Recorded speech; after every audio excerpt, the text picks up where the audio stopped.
Hello बच्चों, क्या हाल चाल। मस्त। So very good morning to all of you my dear students.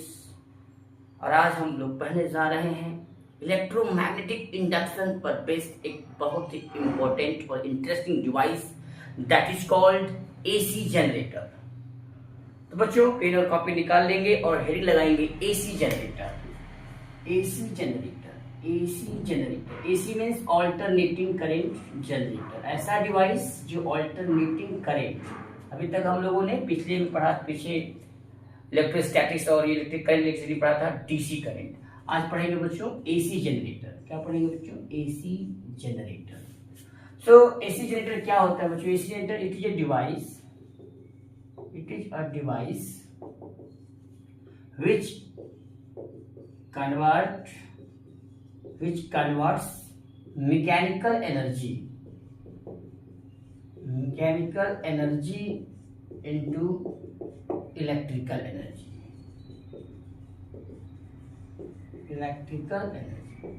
ऐसी डिवाइस जो मैकेनिकल एनर्जी को इलेक्ट्रिकल एनर्जी में कन्वर्ट कर देती है, उसको हम लोग बोलते हैं एसी जनरेटर। बच्चों it works on the principal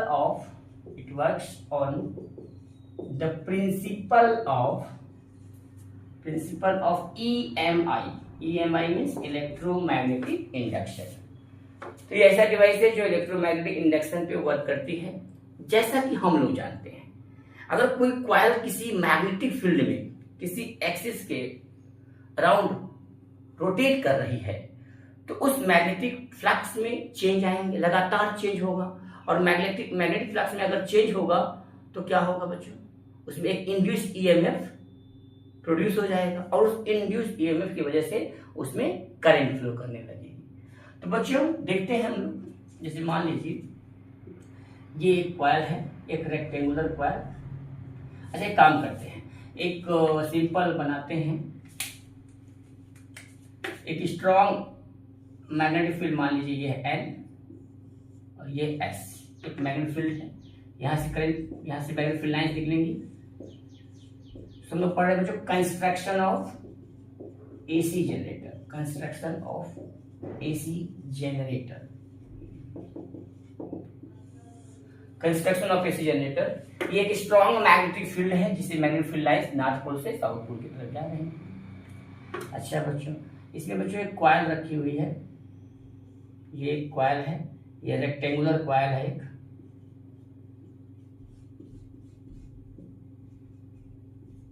एक रेक्टेंगुलर कॉइल है मान लीजिए, और ये किसी एक्सिस पे क्लॉकवाइज डायरेक्शन में omega velocity, angular velocity omega से रोटेट कर रही है ऐसे से, ठीक है, रोटेट कर रही है। बच्चों यहाँ पे लगा हुआ है आपका एक स्लिप रिंग लगे हैं और इस स्लिप रिंग से जुड़ा हुआ है कार्बन ब्रश। क्या बोलते हैं इसको बच्चों? Carbon brush. और यहाँ पे जुड़ा हुआ है आपका एक लोड में मान लीजिए एक बल्ब है, सपोज दैट ये बल्ब है। और ये कॉइल इस स्ट्रॉन्ग मैग्नेटिक फील्ड में रोटेट करेगा। तो इस कॉइल जो रोटेट करेगा बेटा तो क्या होगा कि जो मैग्नेटिक फील्ड लाइंस है उनमें लगातार चेंजेज आएंगे और हर चेंज की वजह से इसमें मैग्नेटिक फ्लक्स में चेंजेज आएगा। और मैग्नेटिक फ्लक्स जब चेंज होगा with this coil, so an induced EMF is generated, is produced in the coil because of changing the magnetic flux। clear? बच्चों ये हमने माना कि जो मैग्नेटिक फील्ड लाइंस है ये इसके परपेंडिकुलर रखा हुआ है। मैग्नेटिक फील्ड लाइंस जो कॉइल है, कॉइल से जो पास करने वाले जो मैग्नेटिक फील्ड लाइंस है उनमें लगातार चेंजेज आ रहा है, जिसकी वजह से इसमें मैग्नेटिक फ्लक्स चेंज हो रहा है। और मैग्नेटिक फ्लक्स चेंज होने से फैराडेज लॉ, फर्स्ट लॉ, अगर when there is a change in magnetic flux linked with the coils, so induced EMF is produced।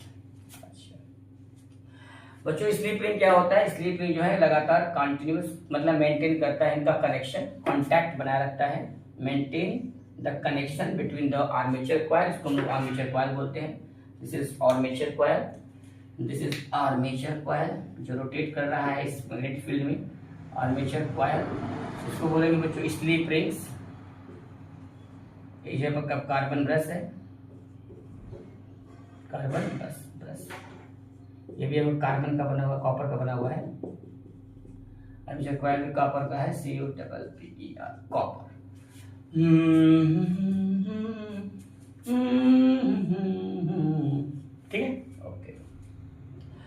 अच्छा बच्चों, ये रोटेट करेगा मैग्नेटिक फील्ड। अच्छा बच्चों, मान लीजिए कि ये जो आपका कॉइल्स है, ये मैग्नेटिक फील्ड, ये मान लीजिए आपका मैग्नेटिक फील्ड था, मैग्नेटिक फील्ड लाइन से ये आपका कॉइल्स का है, जो इसके परपेंडिकुलर ये आपका एरिया, क्योंकि एरिया जो होता है, एरिया वेक्टर हमेशा सरफेस के परपेंडिकुलर होता है। ये ए है, इस टी सेकेंड में, ऑफ टी सेकेंड में ये थीटा एंगल घूम जा रहा है बच्चों। मैग्नेटिक फील्ड है ये मैग्नेटिक फील्ड है, इसे थीटा एंगल पे रोटेट कर जा रहा है। ठीक है, ठीक है, टी सेकेंड में, ठीक है, थीटा टी। तो टी सेकेंड में थीटा एंगल घूम जा रहा है बच्चों। ओमेगा क्या होता है? ओमेगा होता है angular velocity, angular velocity, angular velocity. Omega equal to होता है थीटा अपॉन टी। ठीक है, सर्कुलर मोशन में आप लोगों ने पढ़ा होगा। यस। तो बच्चों, इधर जो बनेगा ये ए है, एरिया वेक्टर, इसकी परपेंडिकुलर, और ये एंगल बनेगा इसका सरफेस की डायरेक्शन, एरिया वेक्टर की डायरेक्शन में लेंगे तो इसका एरिया डायरेक्शन कंपोनेंट क्या हो जाएगा? बी का कंपोनेंट हो जाएगा बी कॉस थीटा।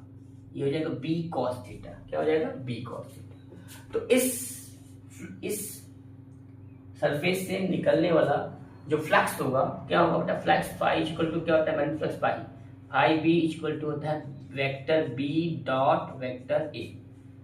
क्लियर? इसी को हम लोग लिखते हैं बच्चों B A cos theta, B A cos theta.